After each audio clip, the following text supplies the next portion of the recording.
Good morning students. मैं Tejpal whistle स्वामी केशवानंद शिक्षण संस्थान की ऑनलाइन क्लासेज में आपका हार्दिक स्वागत करता हूं। पिछले वीडियो में हमने आहार नाल के विभिन्न भागों के बारे में जाना था। मुख गुहिका, गिरसिका या ग्रास नली। तीसरा भाग था हमारा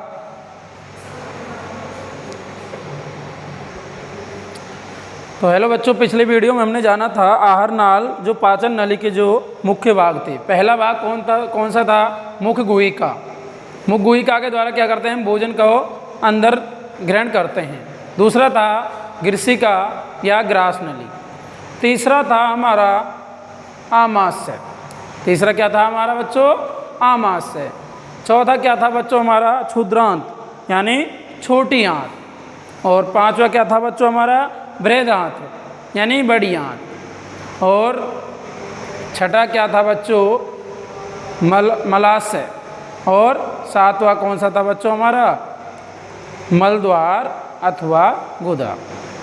तो ये वीडियो में, पिछले वीडियो में हमने जाना था ये सभी भाग मिलकर किसका निर्माण करते हैं? पाचन नली का निर्माण करते हैं। इन भागों के अलावा हमारे शरीर में आहार नाल से विभिन्न ग्रंथियां जैसे लार ग्रंथि, यकृत ग्रंथि, अग्नाशय ग्रंथि, ये प्रमुख ग्रंथियां पाई जाती हैं। कौन कौन सी ग्रंथियां पाई जाती हैं?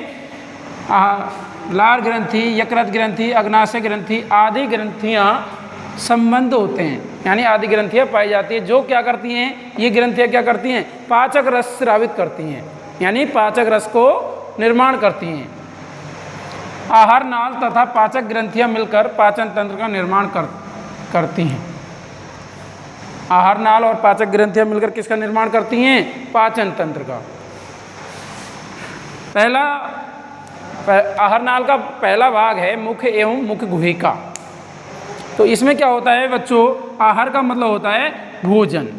भोजन को शरीर के अंदर लेने की प्रक्रिया अंतर्ग्रहण कहलाती है। भोजन को शरीर के अंदर लेने की प्रक्रिया क्या कहलाती है? अंतर्ग्रहण। अब अंतर्ग्रहण हम भोजन को करते हैं तो भोजन को मुख के द्वारा प्रवेश कराया जाता है। मुख में क्या करते हैं? उसको चबाते हैं। चबाकर उसको छोटे छोटे टुकड़ों में क्या कर लेते हैं? उसको पीस लेते हैं। और हमारे मुख में विभिन्न प्रकार के दांत होते हैं। दांतों की आकृति अलग अलग भिन्न भिन्न होती है और उनके कार्य भी अलग अलग होते हैं। दांत हमारे 4 प्रकार के होते हैं, जो आगे मैं आपको अगली वीडियो में बताऊँगा बच्चों। भोजन का अंतर्ग्रहण मुख द्वारा होता है। भोजन को अंदर लेने की प्रक्रिया किसके द्वारा होती है? मुख के द्वारा होती है। हम दांतों की सहायता से भोजन चबाते हैं और उसे छोटे छोटे टुकड़ों में पीसते हैं। हमारे दांत नहीं होते तो हम भोजन को चबाते क्या? नहीं। हम दांतों की सहायता से भोजन चबाते हैं तथा उसे छोटे छोटे टुकड़ों में पीसते हैं। हमारे दांतों की आकृति व कार्य भिन्न भिन्न होते हैं। हमारे दांतों की आकृति कोई भिन्न भिन्न होती है और उनके कार्य भी क्या होते हैं? भिन्न भिन्न होते हैं। हेलो बच्चों, अब हम विभिन्न प्रकार के दांत और उनके कार्यों के बारे में जानेंगे। विभिन्न प्रकार के दांत 4 प्रकार के होते हैं। कितने प्रकार के होते हैं बच्चों? दांत 4 प्रकार के होते हैं। कृंतक, बृहदनक, अग्रचवर्णक और चवर्णक। दांत हमारे 4 प्रकार के होते हैं। पहला है कृंतक, दूसरा है रदनक, तीसरा है अग्रचवर्णक और चौथा है चवर्णक। रदनक जो दांत होते हैं ये मांसाहारी पशुओं में ज़्यादा विकसित होते हैं, जिससे क्या करते हैं? वो भोजन को चीरने और फाड़ने में आसानी होती है। रदनक मांसाहारी पशुओं में ज़्यादा विकसित होते हैं। क्रम संख्या, दांतों के प्रकार, ऊपरी जबड़ा, निचला जबड़ा, योग एवं विशेषता, कार्य। तो कृंतक पहला है हमारा कृंतक। पहला प्रकार है हमारा कृंतक। ऊपरी जबड़े में कितनी संख्या होती है? 4। निचले जबड़े में 4। टोटल योग कितना हो जाएगा बच्चों? 4 और 4 8। विशेषता क्या है बच्चों इनकी? धारदार होते हैं ये। दूसरा कौन? धारदार होते हैं। इसके कार्य क्या हैं? भोजन को चबाने का कार्य करते हैं। ये जो कृंतक हैं ये काम क्या करते हैं? भोजन को चबाने का कार्य करते हैं। तो कृंतक में हो जाएगा बच्चों ऊपरी जबड़ा, निचला जबड़ा, 4 4 योग हो जाएगा 8 बच्चों। विशेषता क्या हो जाएगी बच्चों? धारदार हो जाएंगे। कार्य क्या हो जाएगा बच्चों, भोजन को चबाने के काम करते हैं ये। दूसरा है बच्चों हमारा, दूसरा दांतों का प्रकार है रदनक। रदनक संख्या देखते हैं ऊपरी जबड़े निचले जबड़े में 2 2 योग हो जाएगा बच्चों 4। विशेषता क्या हो जाएगी बच्चों, नुकीले होते हैं ये। काम क्या करते हैं ये, भोजन को चीरना एवं फाड़ना, भोजन को चीरने और फाड़ने के काम करते हैं रदनक। ये मांसाहारी पशुओं की विशेषता होती है क्योंकि उनमें रदनक प्रकार के जो दांत होते हैं, रदनक दांत होते हैं, वो ज़्यादा विकसित होते हैं उनमें। अगर चवर्णक में क्या हो जाएगा बच्चों, ऊपरी जबड़े और निचले जबड़े में 4 4 होती है संख्या इनकी, योग हो जाएगा 8 बच्चों। विशेषता क्या होती है बच्चों, खुरदरे होते हैं ये। कार्य क्या करते हैं बच्चों, ये भोजन को चबाने का कार्य करते हैं।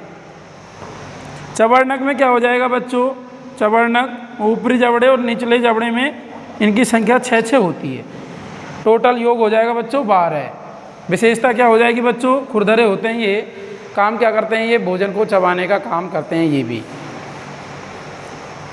योग देखें तो योग हो जाएगा बच्चों 4 और 2 6, 6 और 4 10, 10 और 6 16। तो इनका योग 16 हुआ बच्चों ऊपरी जबड़े का।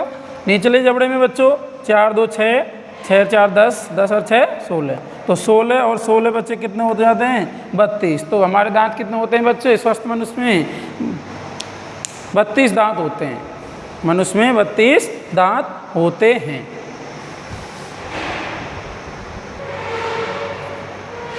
हेलो बच्चों, इसी प्रकार हमारे हमारे जो दांत होते हैं, हमारे दांत होते हैं दूध के दांत और स्थायी दांत। दूध के दांत होते हैं ये हमारे 10 वर्ष की अवस्था तक होते हैं दूध के दांत।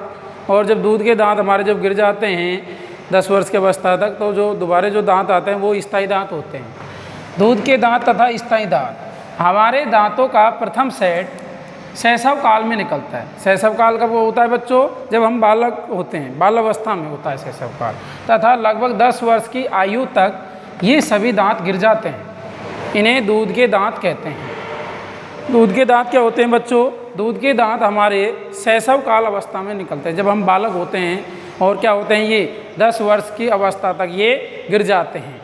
इनको हम प्रथम सेट के रूप में, प्रथम सेट में शैशव काल में निकलता है, प्रथम सेट बोलते हैं, जो दूध के दांत बोलते हैं उनको। ये लगभग 10 वर्ष की आयु तक कैसे हो जाते हैं, ये गिर जाते हैं। तो इन्हें क्या कहते हैं, हम दूध के दांत कहते हैं।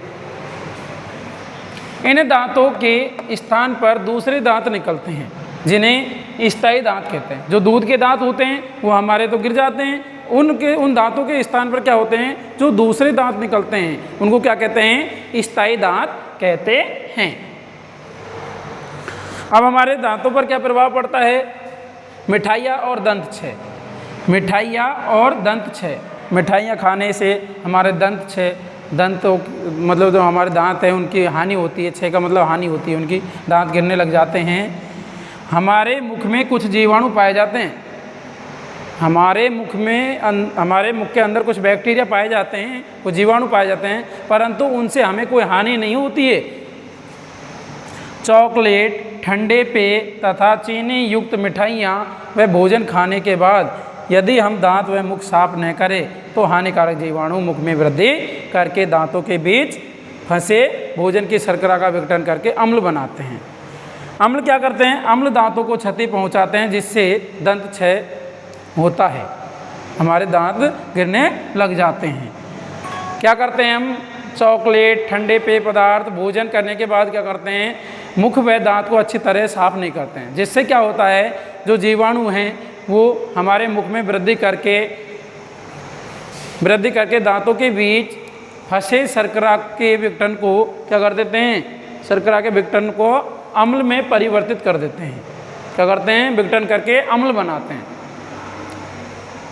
ये अम्ल क्या करते हैं, ये अम्ल हमारे दांतों को क्षति पहुंचाते हैं। तो थैंक यू बच्चों। मैं नेक्स्ट वीडियो में आपसे, नेक्स्ट क्लास में मैं आपसे फिर बात करूंगा। गुड मॉर्निंग बच्चों।